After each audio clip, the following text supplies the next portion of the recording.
I'm waiting for the night, and I don't realize that I'm falling. I'm falling. I still see your light, and I know you'll be mine if I'm calling. I'm calling. So many days I have to pray. Oh God, I found myself in you, baby. I found myself.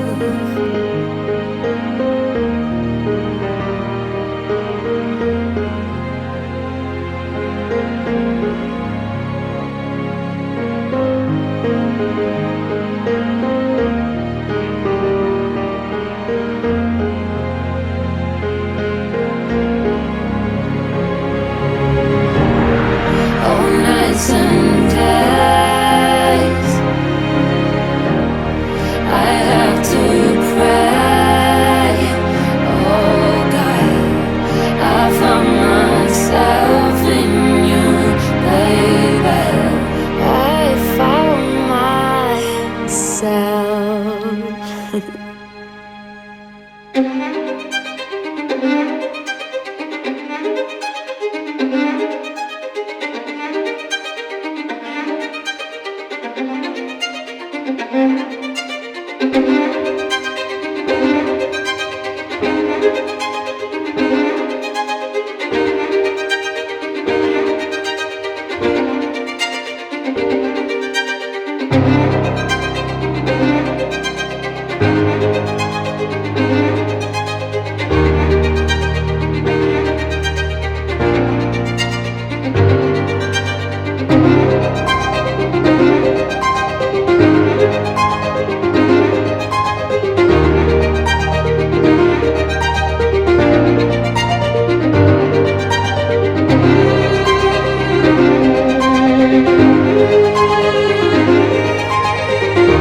You, Ben, Stephen Maddox, and Abbie know that by your simultaneous consent it is given publicly and formally, in my presence and in the presence of the persons down here, accept each other as your lawful spouse, and with the confirmation of these facts by your signature, you contract a lawful marriage for all the purposes of civil law.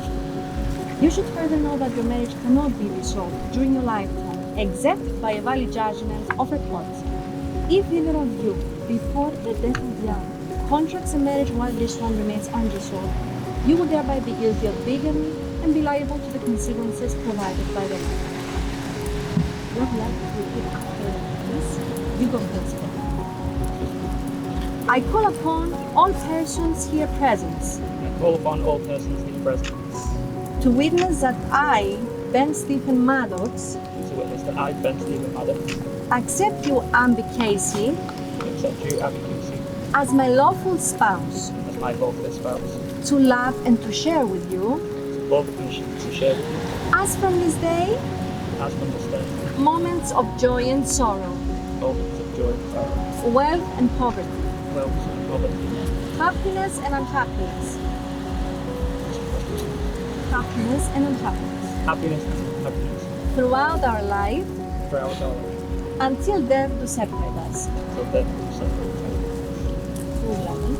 I call upon all persons here present I call upon all persons here present to witness that I, Abbie Casey, to witness that I, Abbie Casey, accept you, Ben Stephen Maddox, accept you, Ben Stephen Maddox, as my lawful spouse, as my lawful spouse, to love and to share with you, to love and to share with you, as from this day, as from this day, moments of joy and sorrow, moments of joy, wealth and poverty, wealth and poverty, happiness and unhappiness, happiness throughout our life throughout our life, until death do separate us. to death will You are joined together by your free consent in matrimony, and you each other love, fidelity, and respect throughout your life. This marriage constitutes the fulfillment of your life and leads your destinies on good and rainy days, in happiness and unhappiness, in wealth and poverty, until then you separate. On the basis of equality, you should face together all the problems and all the difficulties of life. Together you should share the burdens of marriage, each one according to your capabilities. You have both the right and obligation to take care of the upbringing and education of your children so that they may become useful and good citizens and future societies. Yeah. Ben and Abbie, this is a small present on behalf of the municipality of Paphos and the civil marriage office. As members of this beautiful day, thank you for making us part of this. Congratulations on your wedding. Ben, you may officially kiss the bride now.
So bring me what I need. So while we're losing time,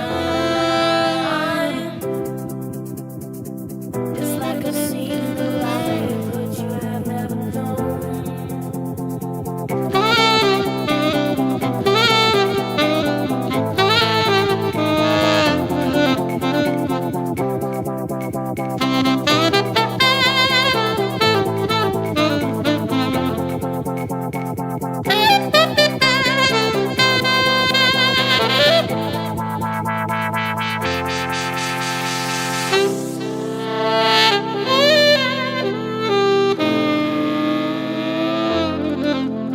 Save me.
Oh, You're starting with a song, are you? That's what you're quiet and then. You ready? You all ready? Yeah, yeah. Ladies and gentlemen, now time for the speeches. Please receive for the father and the bride. Thank you. Firstly, I'd like to thank you all for travelling here today to share Abbie, Ben, and of course, Nellie's special day. Abbie, you look amazing. So proud to be your dad.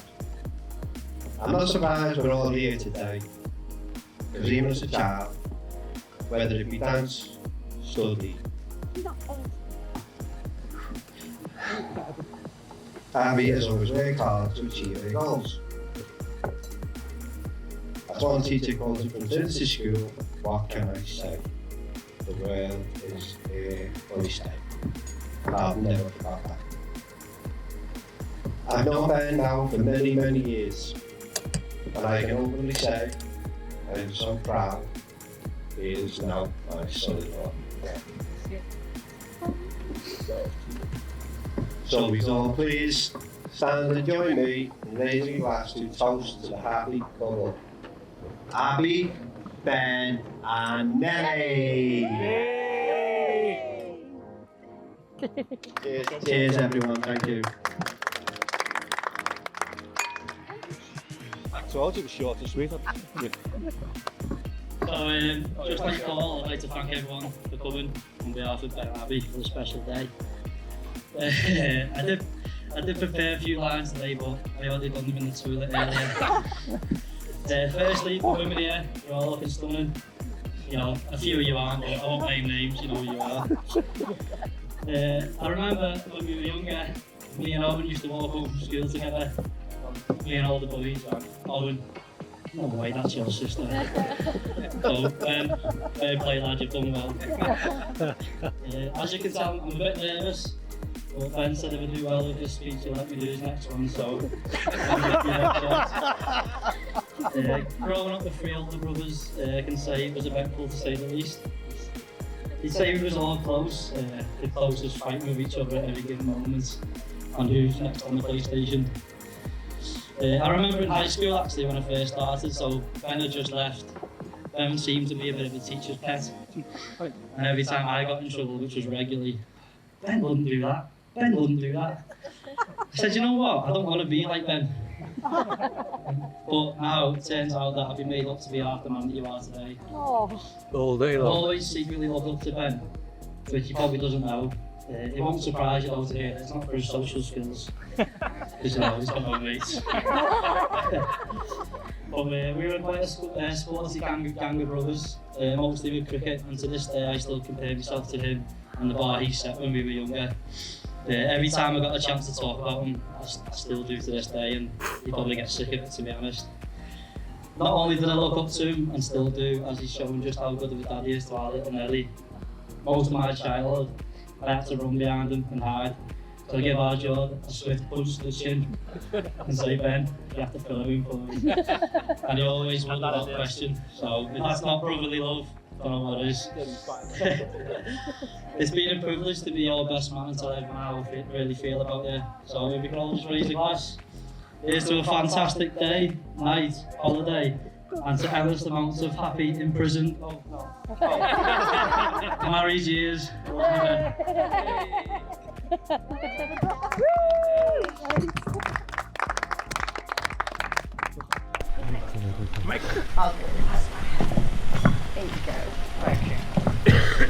So I'm actually relieved to be here, having spent the last 3 days in hospital on a liquid diet.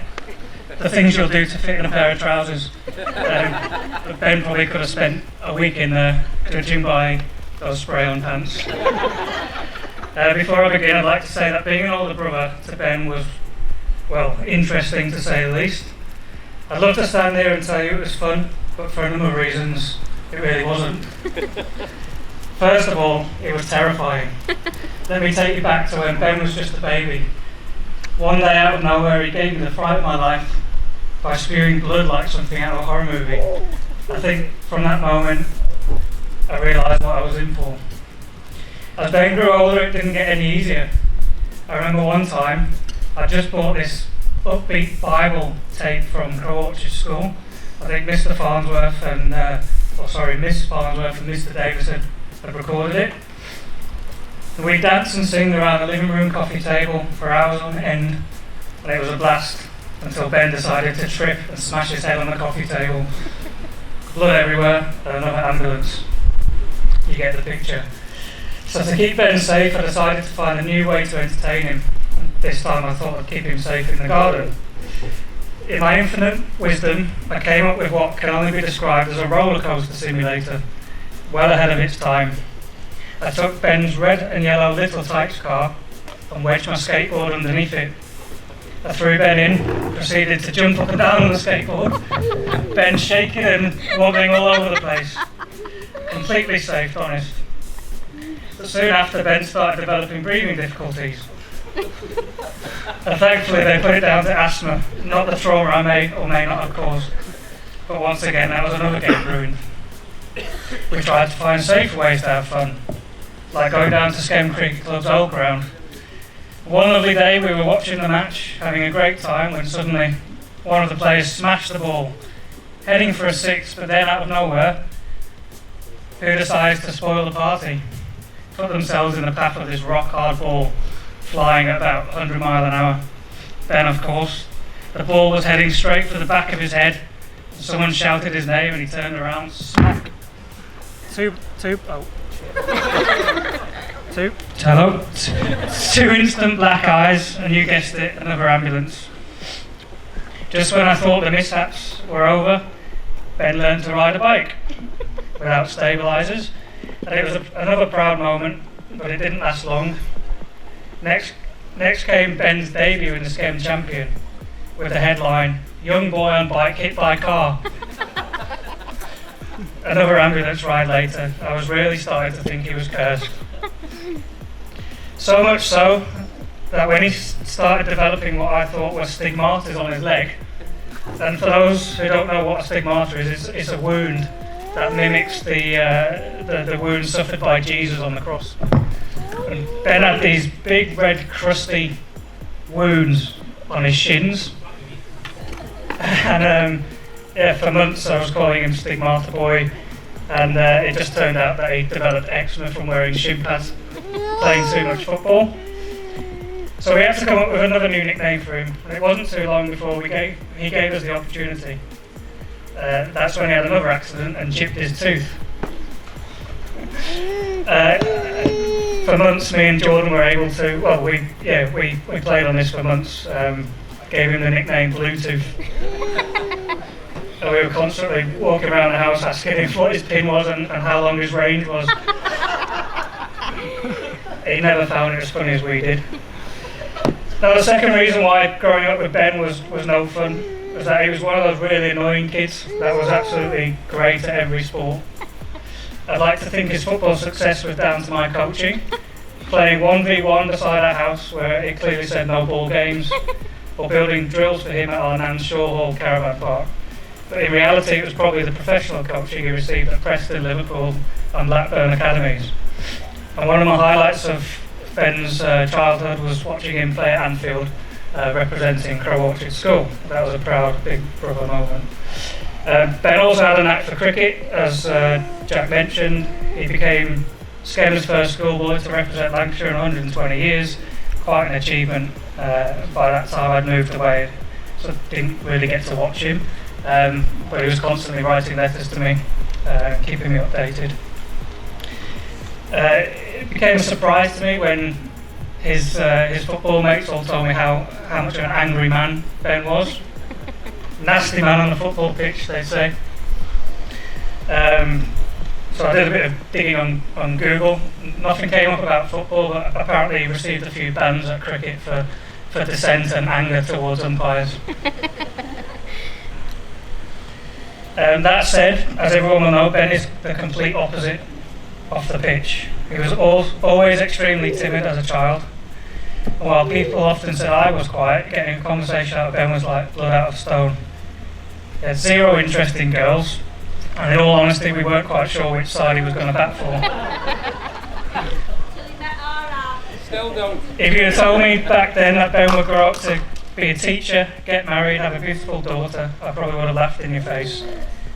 I still don't think Ben has ever pulled a girl in his life, so I think we have my mum and Debbie to thank for this ever happening.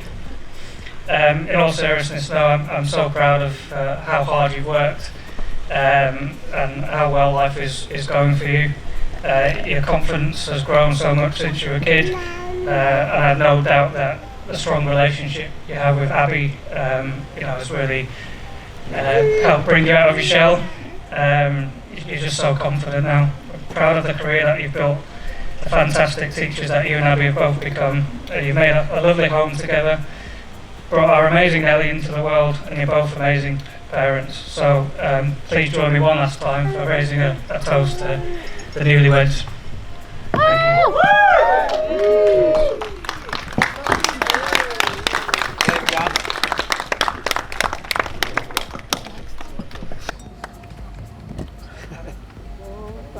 Oh, we're getting nervous. No roll. You got all nice. Get comfy. And a speech on a dissertation. Right. I'm going to read a little bit, I'll be honest. I'll get sacked if I was teaching like this, I suppose. Right, as of today, I'm officially under new management. Ball and chains, double padlock now. I'm sure some of you always say those padlocked anyway. I'll try and keep it short and sweet, but as you know, don't get a chance to speak for very long without butting in, so I'm going to make most of it. They say that the moments in life are so much more special when you're surrounded by your family and friends, and with that, on behalf of my new wife, I'd like to thank each and every single one of you for coming all the way out here to spend it with us, so thank you. Special mention to our Jack for, I'll change that word, doing one to Australia, just blowing all his money, and then luckily sweet talking mum and dad into helping him get back here. Have a good day. You all look amazing, even our George scrubbed up well. There's no bird shit on his head. And although it's touch and go, can we give Degs and Dan a round of applause? It was touch and go, like I say, about them fitting into their pants, but boys, we almost had to cancel the undercard, but we're here. I'm sure you'll all agree I've done an amazing job with all this organising. Beautiful. Thanks, Ab. Well done, Ab. On a serious note, see how shit.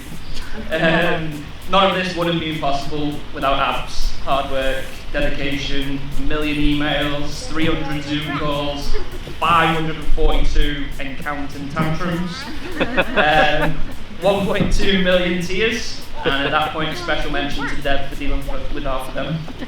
Anytime, every time, all the time. Well, Ab did actually put a big pale pants on twice and maybe sit down at the kitchen table to troll through catalogues and all that. But I'm sure you'll all agree she's done an amazing job. The place looks unbelievable. Yeah.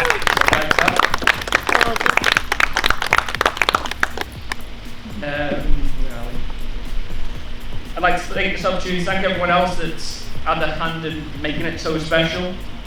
To Georgia and the rest of the making. Oh yeah, Hope you went to name that, John. amazing. Your hard work, your organisation, your attention to detail is second to none.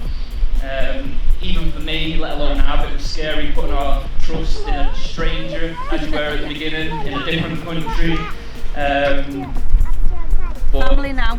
only emails and Zooms to contact, it was all very scary, which I'll miss, by the way. I'll miss our Zooms.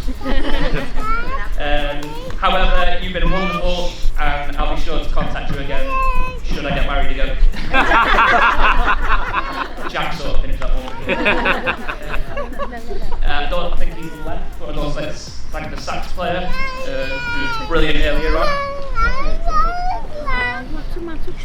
All the staff here at Alassos for the incredible hospitality, thank you.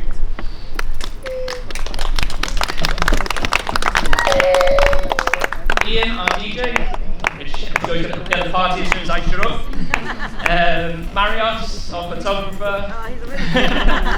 And Jimmy, our videographer.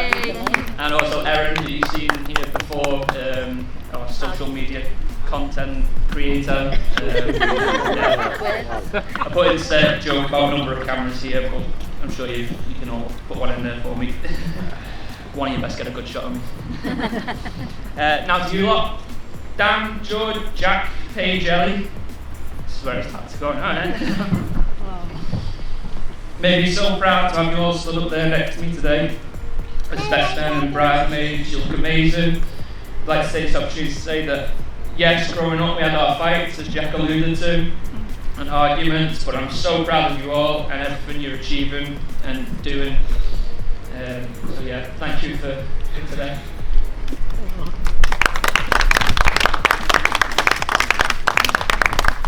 Ella, you look stunning. Really good that you didn't sneak in one more tattoo. Just to wind that up one more time. Big one across the chest.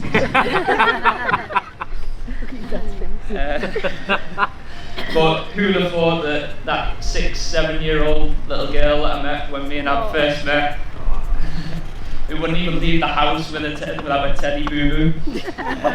But here we are 12 years later and you're our maid of honour. So thank you for today.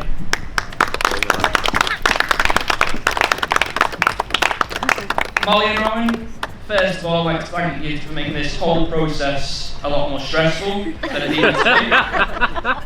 Who decides to have a baby so close to a broad wedding, I don't know. You sent Ab into meltdowns and guess who had to deal with all the panicking and stressing. Molly's not going to fit in her dress. There's not going to be enough shade for the baby at the ceremony. Can you even fly when you've got the baby so young? Oh my God, they're not even going to come, are they? To name a few. And again, thanks to Deb for dealing with half of that as well. Seriously though, you've done quite the opposite in making this stressful. Thanks for all your help with the stags and hens, being an extra shoulder for Ab to lean on and bounce ideas off in my incompetence. Once she got over the initial shock of baby so close to wedding, she has been brimming with joy with the news, and we both can't wait to see Albie and Nellie growing up together as cousins, along with all their other beautiful cousins that are here today, Vinny, Holden, Erin. She's such a lucky girl, aren't you? Yeah. And Owen, thanks for accepting me into the family, as most of our interactions, as Jack mentioned, or Dan I think it was actually, despite most of our interactions being me moaning on the football pitch. Next, I'd like to thank my mum and dad for raising me to be so attractive to Ab. Otherwise, I guess we wouldn't be here. I'd also like to thank you on behalf of everyone else here for raising such an amazing husband, uncle, brother, etc., etc. Mum regularly mentions how she thinks this is all they're doing, me and Ab getting together. And suppose that it's kind of true in a small way, although not quite her version, which does tend to change every time she says it as well. We've done a few bad then, have we, Dad? Slightly correct because of one night in the famous Alpine. Oh, Jack will love that one. I bumped into her and thought, oh, there's that girl that does my mum's eyelashes. Best get her a drink. Be rude not to for my mum. And it's only when she replied that I'll have a blue wicker that I thought, that's cheap. She could be girlfriend material here. Yeah, girlfriend material, plenty of pennies saved over the years if that's all she drinks. And the rest is history. However, I've not saved many pennies. But thank you, Mum and Dad, for everything you've done and continue to do. I'm incredibly blessed to have you as my parents. I love you more than words can express. I am eternally grateful for the favourite child plaque that you've been awarded me for the last 30 years. Maybe let one of the others have it next year. But yeah, love you. Love you. Right, let me take you back to 2013. I met this beautiful woman, and today I get to call her my mother-in-law. Yeah. Deb, along with Paul, thank you for making me feel so welcome from the very beginning. Thank you for everything you've done. Firstly, for raising the girl of my dreams, beautiful wife, and moulding her into the amazing, generous, selfless, and loyal person she is today. I also want to thank you for opening your heart, your home, and your kitchen. I've not forgotten those days that Ab and I would finish our 2:10 shifts at Hotters. Paul would pick us up and Deb would have us a meal ready when we got in. Deb, my mother-in-law, I can now officially say things like, oh, fuck, the mother-in-law's coming around today. Anyone got any toilets that need blocking? The mother-in-law's coming around. There's a reason why the mother-in-law is an anagram of woman Hitler. Anyone got any of that stuff Jeffrey Dahmer uses? So we pop the mother-in-law's dinner on Sunday. Oh, you're in trouble, On a serious note though, there's not a single one of those jibes or jokes, or whatever you call them, that I can honestly say applies to you, Deb. Quite the opposite. Thank you for everything you've done and continue to do for us. I don't know what we'd do without you. The three of us are very, very lucky to have you in our lives, and we love you so much. Stop it, you're making me go. Thank you for being on the end of the phone. On the other end of the phone, no matter what time it is, to deal with Ab's latest meltdown, so that I don't have to settle our latest argument by always taking my side.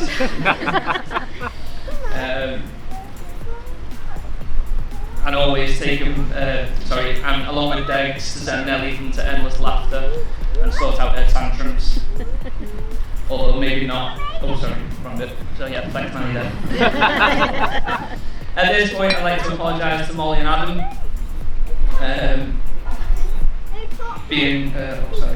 As I've always been the favourite, I'll always be the favourite son, daughter. Although maybe not the Dharma comment. To Dex, thank you for always being by Deb's side through the above, and for being there for the three of us. You've been amazing ever since we met, despite the barrage of abuse you got from Ab initially.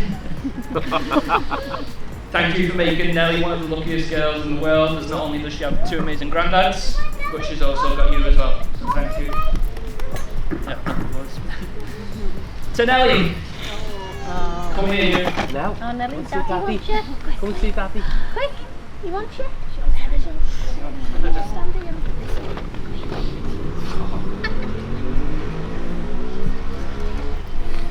Now, you won't understand this now, but you'll see this one day, because there's enough cameras here. I just want to tell you that you are absolutely perfect in my eyes. The big reason being because part of you is made up by your amazing mum. You're your best part. The characteristics you'll get from her and what will make you go far in life and be liked by every stranger, teacher, friend, colleague, and when you're 40, maybe some boys.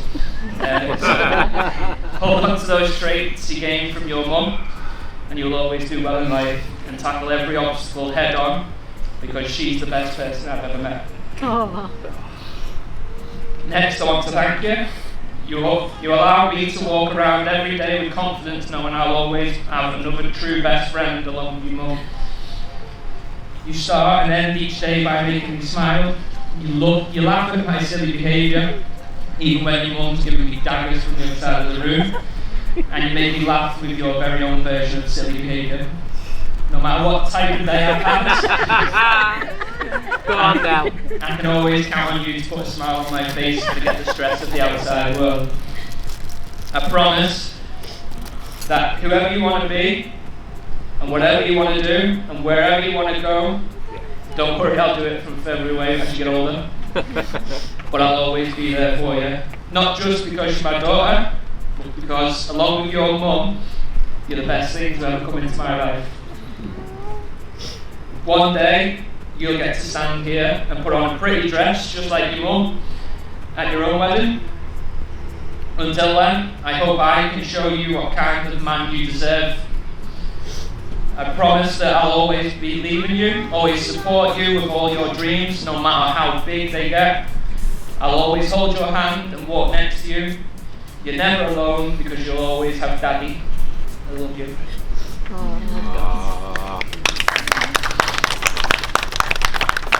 Right, finally out.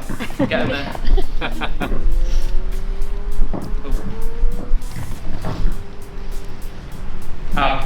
My beautiful wife, best friend. From the first time you asked me about how I was getting on with the speech, and every time since, I've joked that this is not a speech, but a song I've written. Luckily for you and everyone else, I don't have the balls to stand up here and sing in front of everyone. However, I thought to myself, how else can I make her cringe unbelievably? The second best way I could think of was to downgrade the song to a poem.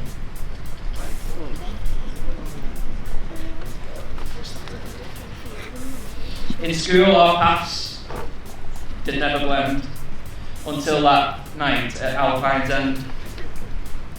I bought a drink, our stars aligned, your friend wrapped up, sleep entwined. For anyone who doesn't know, Ab's best friend at the time got wrapped up in that tin foil by the people roaming around Ormskirk and was in a proper state. From that night forth, we always spoke. A bond we formed, no words unbroke. A cinema date soon followed, then to Frankie and Benny's time and again. Our mums, Deb and Lisa, they claim the fame as matchmakers, they proudly state their claim. You passed the test at cricket with Nan Welsh by your side. Hot water and honey, endless rules, and pride inside. Boxing Day with Nan Betty was next in line, liked by all, though Prosecco crossed the line. Vomiting camembert, you still shone bright. Through laughter and joy, you made it right. Nan Casey's blunt words, so honest and clear. I'm sure you'll agree, Paul. Always very honest.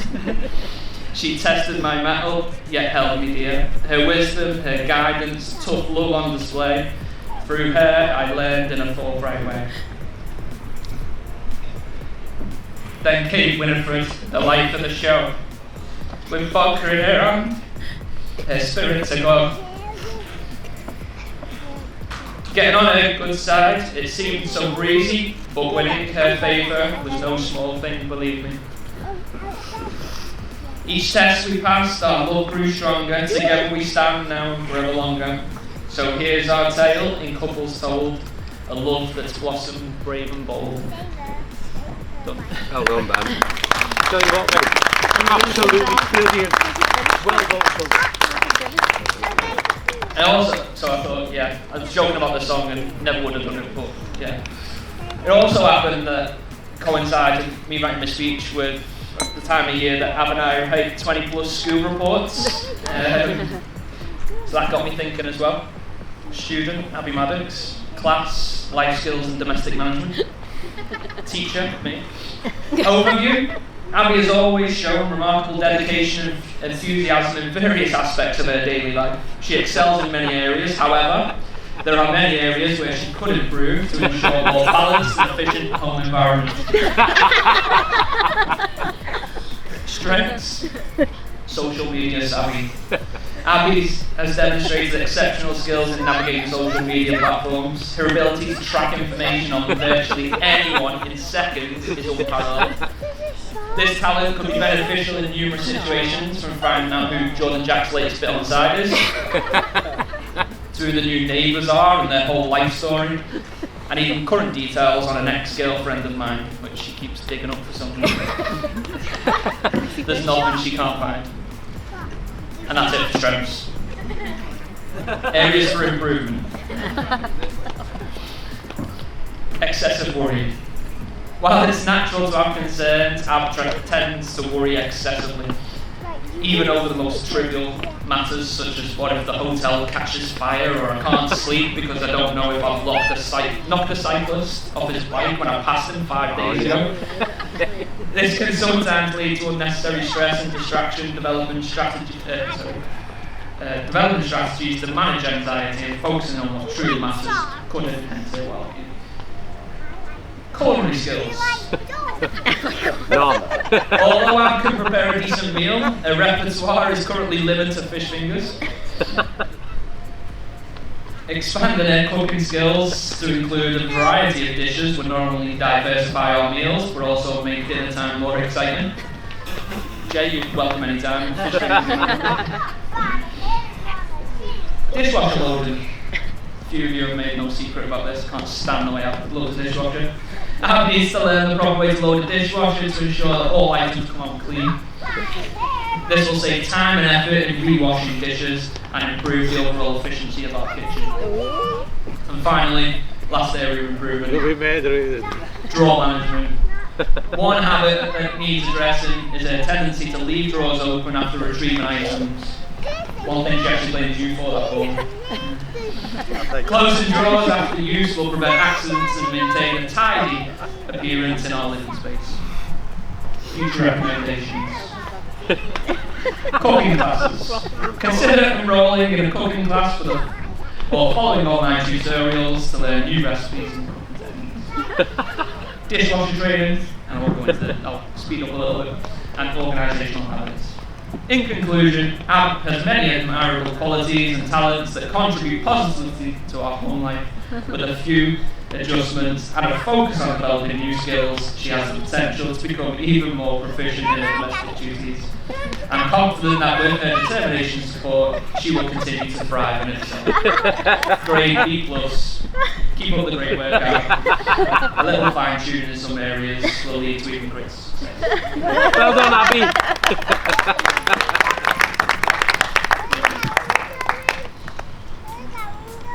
Anyway, enough of the nonsense. Abbie, where do I start? How amazing does she look today, everyone? Yeah, absolutely stunning. There really aren't enough superlatives to describe how you look today. Turning around at the end of the aisle and seeing you for the first time really was incredible. And I could barely contain my emotions, mainly because for the past 2 months you've warned me that that's what I have to do, I have to cry. Obviously, most of you know me well enough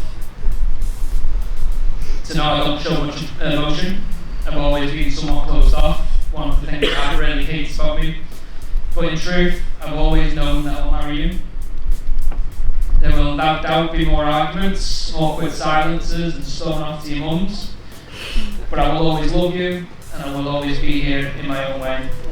But for now, sit back and enjoy me speaking from the heart, as you always beg me to do so. The words I need to describe you, how important you are to me, don't exist. There are no words that will describe how beautiful you are.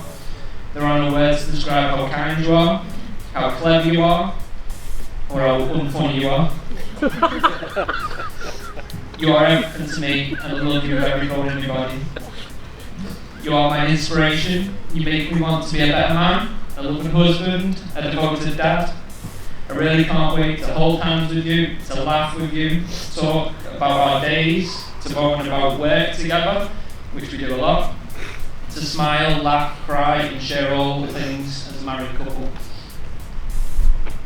I may not solve all your problems in the future, and I may even cause some of them, but one thing I promise is that you'll never have to face them alone. You are so deserving of happiness, and I want to spend my life trying to show you how special you are to me, and to try and make you half as happy as you make me. You're my best friend, and I love you with all my heart. Not only do you make me the happiest man on the planet, but also Nelly wanted me to tell you that you make her the happiest little girl too. And I have to agree. You're an unbelievable mum to Nelly, and she has already turned me into an incredible young lady, thanks to your guidance and love. So much so, that Nelly thinks it's unfair to have you all to herself. And I have to agree. So to end my speech, we've got to here, I'd just like to make you all aware that the five of us here at the top table are not alone. There is a sixth person that's a little shy at the minute. So shy that they won't actually be making an appearance until late February.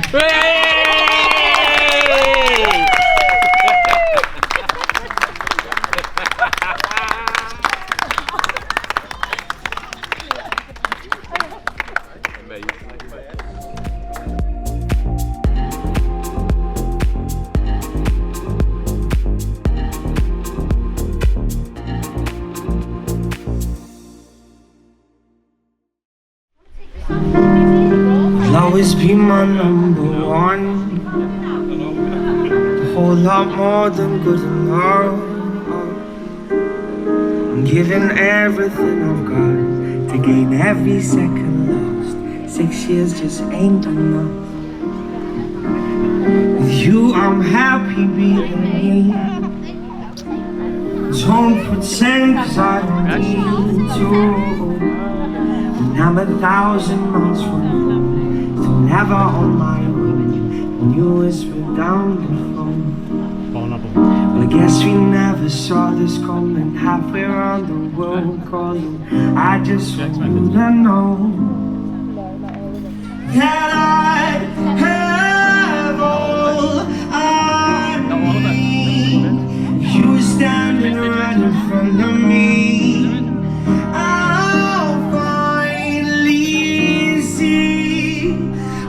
Needs to be complete. Don't need to spend our life chasing gold.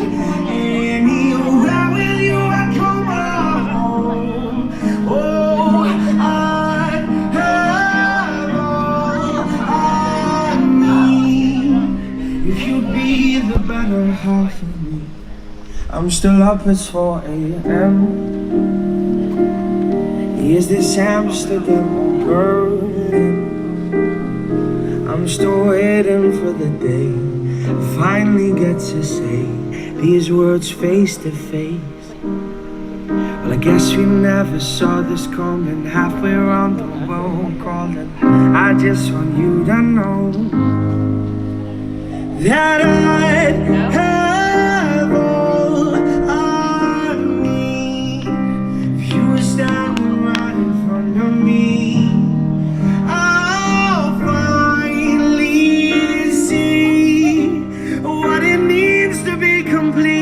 don't need to spend our life chasing gold. Anywhere with you I'd call my home.